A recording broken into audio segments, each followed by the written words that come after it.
El ingeniero Herrera Descalzi. ¿Cómo está? Buenos días. Muy buenos días. Gracias a Nativa por esta oportunidad. Cuéntenos, ¿reestructuración o quiebra? Claro, son las dos opciones, ¿ya? Entonces, ¿qué significaría quiebra? Significaría, bueno, ya no hay de dónde inyectarle más dinero, entonces la empresa tiene que quebrar. A la hora de quebrar la empresa, se ve cuánto tiene de activos y cuánto tiene de deudas. Entonces, los activos se evalúan en función de cuánto rendirían si se los pone en estos momentos en mercado. Yo hice mi cálculo grueso sobre la refinería, supuse que se permitiese 20 años para recuperar la inversión, que es mucho. Supuse que fuese una tasa de interés bien baja, 10%, muy baja para el sector petrolero, y supuse un margen de $10 por barril en la refinería, por margen de refino, y eso me daba 2.500 millones de dólares. Entonces dije, vamos a suponer que el margen de refino se duplique, o sea, que sea $20 en los próximos años, entonces 5.000 millones de dólares. Quiere decir que esa refinería lo que vale son entre 2.500 y 5.000, pongamos 4.000 millones de dólares, pero ha costado 8.000, quiere decir que hay 4.000 millones de dólares que alguien tiene que perder. Entonces, si vamos a la liquidación, entonces la empresa se pone a subasta, se venden los activos y lo que se recaude no va a ser suficiente para la deuda. En la deuda, además de los 8.000 millones que se deben entre los bonistas y el Estado, están las deudas que quedarían con los trabajadores. Entonces hay una secuencia en la que se cubren los pagos. Primero son los trabajadores, ¿ya? Hasta que alcance el dinero. Y después, bueno, el que quedó al final perdió, pues. Entonces perderían los bonistas. ¿No sería una buena alternativa a la quiebra entonces? Ya, vamos a suponer que se fuera por ese camino y al final pierdan los bonistas. Pero ¿qué sucede? Que los bonistas, cuando han puesto su dinero en el Estado, es porque les aseguraron que había el respaldo del Estado peruano. Les dijeron el Estado peruano no va a quebrar. Entonces podríamos encontrarnos en el escenario, es un escenario que tiene que ver evaluado el Ministerio de Economía y Finanzas, donde el Estado tiene que salir a respaldar eso. Y además la calificación crediticia del país bajaría y a todos nos costaría más. Entonces, a mí me parece razonable lo que dice el ministro de Economía y Finanzas en el sentido de que puede ser más cara que las opciones de reestructurar la empresa, del salvataje. Entonces, ¿usted no está de acuerdo con la quiebra? Entonces, creo que la quiebra no sería la mejor opción. Aún en una situación en que sean parecidas, yo preferiría ir por la otra, por la reestructuración. Entonces, ¿qué significa entonces la reestructuración? ¿No es inyectarle más dinero? La reestructuración lo que significa es inyectarle más dinero. Lo que pasa es que la quiebra también tiene un costo. Y lo que entendí, las cifras ya le corresponden al Ministerio de Economía y Finanzas, lo que entendí es que el dinero que hay que poner o la pérdida que viene de la quiebra de la empresa es mayor que la inversión en la reestructuración. Entonces, esa es la razón por la cual uno tiene que ir al salvataje de la empresa. Ya, entonces, si vamos al salvataje de la empresa, vienen las dos opciones que da el directorio. ¿Cuáles son? El directorio dice, mire, le seguimos poniendo el dinero y seguimos tal como está. Y dice, eso es inmoral porque esta empresa pues no funciona, tiene una carga laboral demasiado grande. Es una empresa, además, para los que hemos seguido la historia de la empresa, que ha sido pues el paraíso de los amigos de los gobiernos de turno. Ahí van los amigos, los partidarios, los parientes, una agencia de empleos a ganar un sueldo por hacer nada útil. Tiene gerentes para cualquier cosa, ¿no?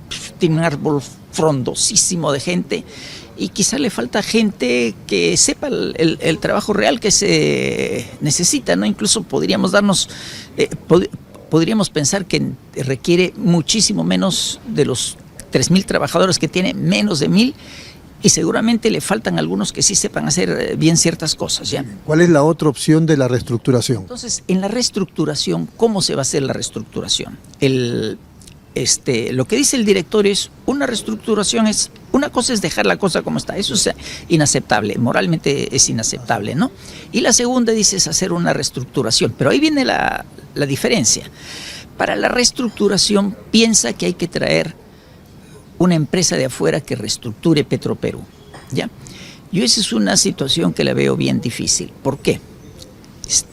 Para poder administrar una empresa hay unos principios básicos, que son los mismos para todas empresas. Son conocimientos de carácter administrativo, financiero, gerencial, pero básicamente una empresa lo que hace de cada empresa algo propio es el conocimiento de la empresa misma. Conocer la refinería, conocer los procesos, conocer el ciclo del petróleo, conocer cómo se negocia, etcétera. Y eso no lo va a venir alguien que viene de afuera, no sé, pues, no por decir cualquier cosa, alguien que viene de Nueva York, que ni siquiera habla español, no va a entender esos temas. Y entonces se va a tomar su tiempo y nos va a costar, su aprendizaje nos va a costar. Entonces, yo creo que eso es lo que le correspondía al directorio. O sea, creo que lo que el directorio tenía que haberle dicho al Estado es: o se quiebra con estas consecuencias y calcúlelas, para algo hay ahí varias gente del MEF, ¿no? O se reestructura, pero de esta forma. Usted tiene que sacar a tal personal, tiene que reducir esta cosa, tiene que hacer esta cosa. Las medidas que está presentando son efectistas. Vender el local, y luego, ¿dónde va a poner a la gente? Ese local, ¿cuánto le darían? Pues 100 millones. De una deuda de 8.000 es ínfimo, ¿no es cierto? Llevar el personal a Talara es una forma de maltratarlos, porque en Talara, ¿dónde van a trabajar? ¿Dónde van a vivir? Tiene que conseguirles casas, tiene que conseguirles trabajos, ¿y qué van a hacer? Lo mismo que en Lima, para algo que necesitan hacer en Lima y no en Talara, también es no es una medida. No. Los que renuncien con incentivos, por decirlo de algún modo, también hay que liquidarlos. Claro, entonces lo que tiene que decir es: este es el plan. Esta es la cantidad de gente que hay que sacar, esta es la cantidad de gente que se necesita, y hay que poner algunas reglas de juego para que el Estado, para que los gobiernos de turnos no hagan lo que han hecho con la empresa hasta ahora. Y eso no se ha dicho. Eso de las reglas de juego tendría que haberlo dicho, y no lo ha dicho todavía el directorio de Petroperú.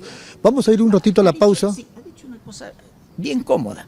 ¿Ya? Yo contrato a alguien de afuera para que él haga esto, cuando el directorio está para eso. Correcto. Vamos un ratito a la pausa y regresamos para continuar con el ingeniero Carlos Herrera Descalzi.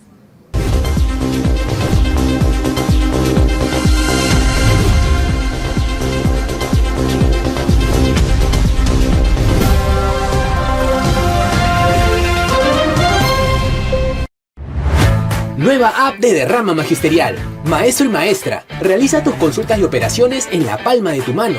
Con el nuevo app Derrama Magisterial podrás realizar tus operaciones en todo momento y desde cualquier lugar. Solicita un crédito, consulta el estado de tu cuenta individual, accede al estado de tus créditos, actualiza tus datos, accede al servicio de asesoría legal gratuita. Ubica nuestras oficinas a nivel nacional. Descárgalo hoy mismo en tu Play Store. Derrama Magisterial, seguridad social para el maestro.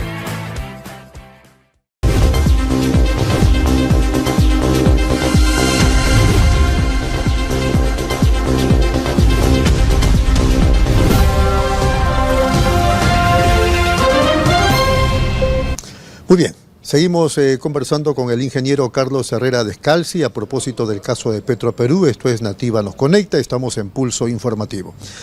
Ingeniero Herrera Descalzi, entonces el directorio tendría que asumir una mayor responsabilidad de una posible reestructuración. Creo que sí. Entonces, yo desde el comienzo, cuando vi el directorio, me pareció que al directorio le faltaba gente que conozca de la empresa.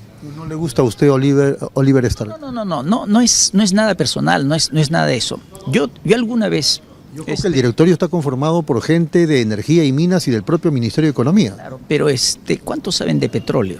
Yo una vez tuve la tarea, la primera vez que estuve en el Ministerio de Energía y Minas, de poner la gente en el directorio. Entonces, ¿qué escogí?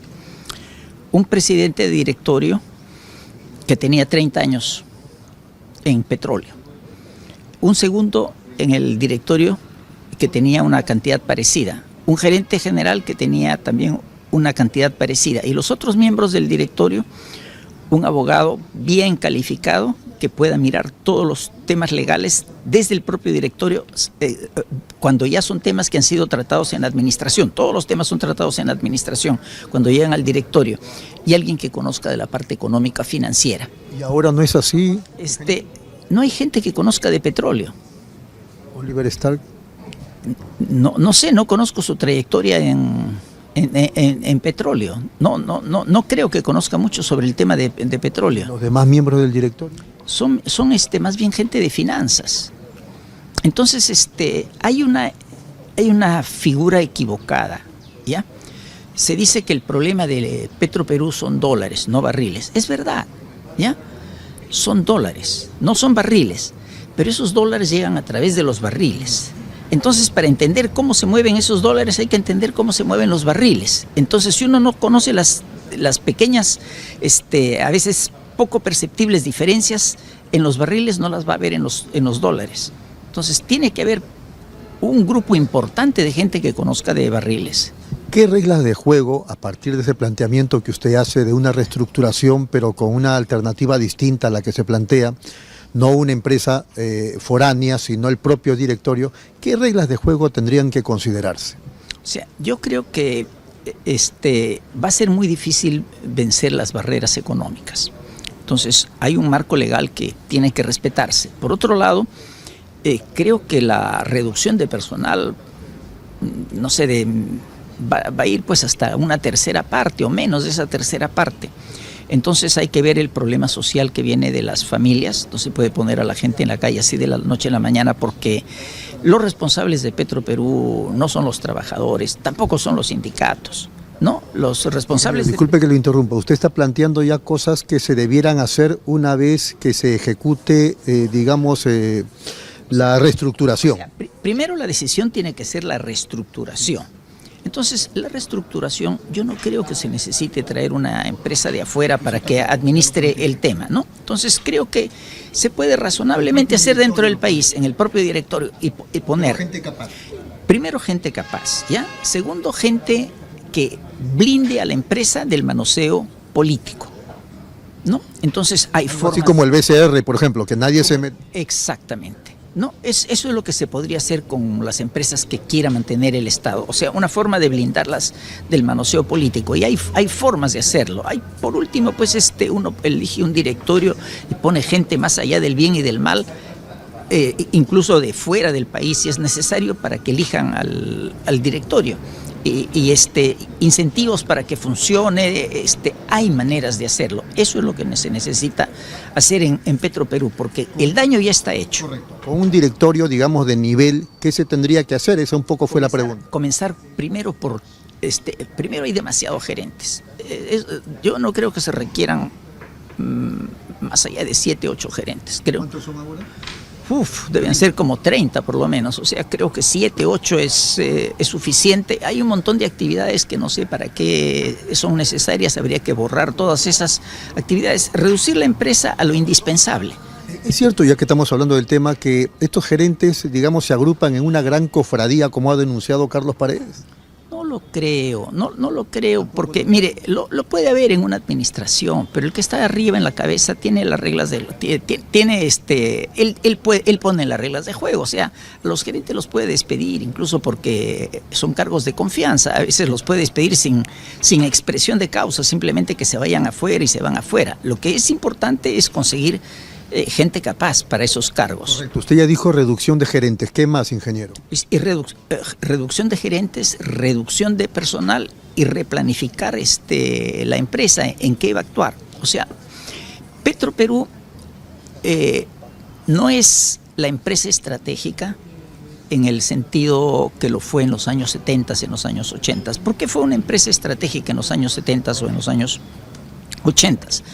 Porque eran años en que escaseaba el petróleo y entonces los países tenían que garantizar, y no es lo que uno necesita petróleo, lo que uno necesita es gasolina, es decir, gasolina es igual a petróleo más refinería, ¿no? Entonces para eso tenía la necesidad de Petroperú y para garantizar el suministro en todo el país. Hoy yo creo que el suministro en todo el país se puede dar sin necesidad de Petroperú. El problema... Por eso es un error decir hoy por hoy que Petroperú es una empresa estratégica, no lo es. Ya no lo es. Es más, el mundo está en una transición energética que tomará unos 30 años más, pero el objetivo del mundo es hacer al mundo independiente del petróleo. Ya no se quiere usar más ni petróleo, ni gas, ni carbón. Se quiere usar otro tipo de energías limpias. Entonces, esa parte va hacia reducción. En ese sentido ya no es estratégica. ¿Cuál es el valor de Petroperú? es un regulador de precios en el mercado. Una cosa que sí puede ocurrir es que los precios puedan ser mucho más altos sin Petroperú que con Petroperú. Entonces, Petroperú, ¿qué cosa es? Petroperú, el objetivo de Petroperú es tener una empresa competidora dentro del país que opera eficientemente y que tiene precios eficientes. Entonces, sus precios eficientes tienen que ser seguidos por los otros competidores, porque si en la medida que los precios suban o bajan, la empresa que tiene menores precios es la que va ganando el mercado. Entonces, esa es la función de Petroperú. Entonces, si queremos una empresa como Petroperú, ok, hagámoslo, pero bajo esas condiciones, o sea, blindarla de la injerencia política. Incluso poner eso dentro del Código Penal, poner dentro del Código Penal a los gobernantes y a los directores, miembros del directorio, que usen la empresa para ese tipo de favores, no como una cosa de disuadir completamente de que metan las manos sobre la empresa, reducirla a una empresa eficiente y que tenga esa tarea, ¿no? De repente es un tema que ya no cabe, pero igual se lo pregunto. No voy a decir cuándo se jodió, sino cuándo se fregó Petroperú. ¿Es verdad que fue a partir del 2014? Sí, fue a partir del año 2014, cuando, o sea, el gran error ahí fue... Estamos hablando gobierno de Ollanta Humala. Sí, el gobierno de Ollanta Humala. El gran error de Petroperú es cuando lo que iba a ser modernización de una vieja refinería se convirtió en una nueva refinería más grande, ¿ya?, sin el nivel técnico que debió tener e insertada dentro de una refinería vieja. Si hubieran sido más sinceros y hubieran hecho la refinería aparte, no habrían pasado por ese momento donde en un momento la refinería vieja dejó de operar y dejaron de ganar los $10 de margen que tenían en los productos que vendían. Yo me acuerdo que eso lo promovía mucho la coalición de sindicatos de Petroperú y decían además, ¿por qué tanto aspaviento si finalmente el Estado no va a poner el dinero, sino el propio Petroperú? Sí, yo recuerdo también que se decía que Petroperú iba en forma algo insolente, decía, ¿para qué se meten si el dinero va a salir de nosotros? Funcionamos como una empresa, etcétera.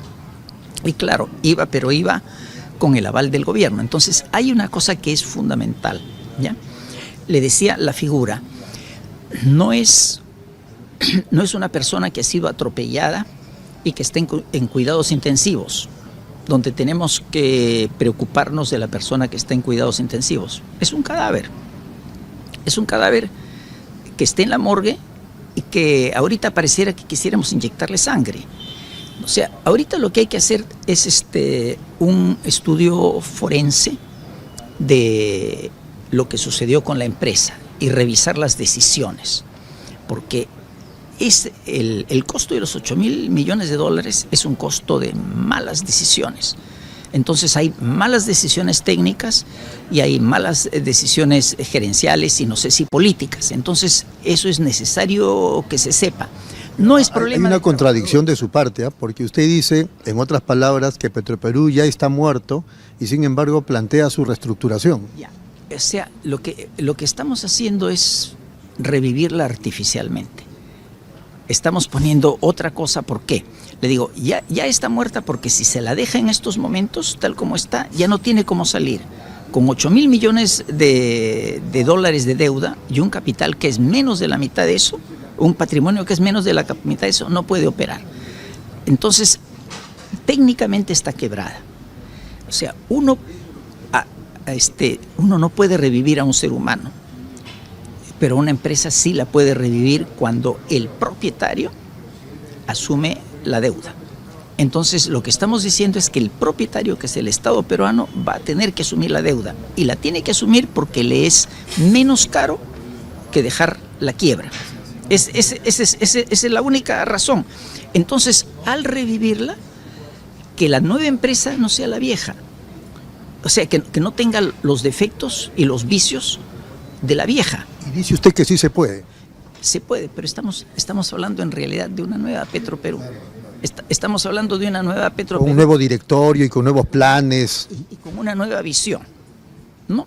Con una nueva visión donde ya no tiene el carácter de estratégico, que ya no tiene sentido ahora, un carácter estratégico de que tenía que garantizarle la existencia de combustibles a todo el país. Hoy su participación en el mercado es la cuarta parte. Entonces posiblemente con la refinería y todo va a poder llegar hasta un 40%.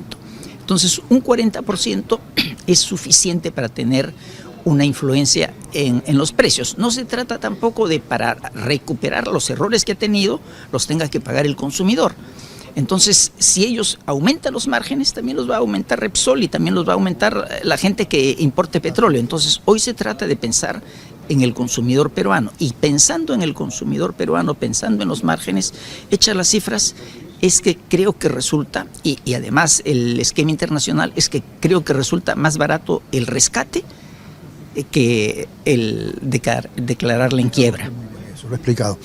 Para ir terminando, entonces en este contexto, Petroperú sí puede rescatarse, sí puede reestructurarse con nuevas reglas de juego, con un nuevo directorio. Estamos hablando prácticamente de un nuevo Petroperú. El viejo Petroperú, con los vicios, con los defectos, ya no. Estamos hablando de una empresa con mucho menos gente, con otras habilidades, desprendiéndose de cosas que no sirven, y con otra gente, ¿no? Y con otras reglas. Ingeniero, usted ha hablado varias veces en esta entrevista de muchos gerentes, y tiene razón, es cierto, hay como 30 o más gerentes en Petroperú, es increíble, hay gerentes para todo, como dice usted. Se ha convertido Petroperú en una suerte de agencia de empleos. La pregunta es, ¿desde cuándo? ¿Es cierto que desde el gobierno de Pedro Pablo Kuczynski? Yo creo que sí. Yo creo que sí, porque mire, no lo fue en los primeros años. Recuerdo cómo ha sido esto en la época de Valentín Paniagua, en la época de Alejandro Toledo, incluso en la época de Alan García. No tuvo esas características, ¿no? Incluso en la época de Humberto Campodónico tampoco. Hay un momento en que Humberto Campodónico deja el directorio de Petroperú, y estos cambios vienen después de la salida de Humberto Campodónico. Es cierto que Humberto Campodónico es el que propicia la refinería y todo, y por cierto, la refinería bien hecha era un muy buen negocio. Si esta refinería hubiera costado pues $2.000 millones, ya le dije que puede llegar a valer entre 2.500 y 5.000, entonces, y pagado los intereses, entonces funcionaba. El problema ha sido los 8.000. Entonces, después de la salida de Humberto Campodónico hay cambios, y yo ahí ya no he seguido. Recuerdo sí un episodio que pasó, si la memoria no me traiciona, en el gobierno de Martín Vizcarra, donde al ministerio, al MEF, le pidieron dinero. Creo que le pidieron algo así como $1.000 millones. Entonces la ministra que estaba en esos momentos lo rechazó. Fue Tony Alba, y hubo una expresión de quien pidió el dinero un poco bastante desagradable respecto a ella, que le costó el cargo, ¿no? Entonces la necesidad de... A ella le cuesta, un ratito, a ella le cuesta el cargo como ministra de Economía porque Petroperú no recibe el dinero que solicitaba. No, a ella no le cuesta el cargo, le cuesta el cargo al que le pidió el dinero. ¿Quién le pidió el dinero a Tony Alba? El que era en esos momentos presidente de Petroperú. ¿No era Carlos Paredes? Posiblemente sí. Posiblemente sí, pero habría que revisar los archivos. Para terminar ya como una suerte de reflexión final. Entonces, digamos que la pelota está en la cancha de la Presidenta de la República, y usted sugeriría a Palacio de Gobierno que consideren la posibilidad de una reestructuración, pero con un nuevo Petroperú. Claro, yo creo que hay que dar un mensaje claro a la gente. No hay que dejar que las cosas pasen en la forma que han pasado, porque destruyen al país, dejan una imagen muy mala del país. Era mejor adelantarse a los hechos, era mejor decirle a la gente, aquí tengo la opción, o quiebro o reestructuro. Y quebrar me sale más caro, por esto. Entonces me veo obligado a reestructurar. El daño ya está hecho, lo tenemos que pagar. Lo siento, es una mala noticia, pero lo tenemos que pagar. Entonces, ¿cómo lo vamos a hacer así? Pero a costo de esto vamos a reestructurar. Reestructurar es un nuevo Perú sin los defectos de antes, ¿no? Ese es el mensaje político que tenía que haber, que le correspondía al primer ministro o a la presidenta. Lo que es chocante es que el presidente de la empresa diga, pues tengo que recurrir a esto porque los ministros no me hacen caso, no tienen tiempo para escucharme, ¿no?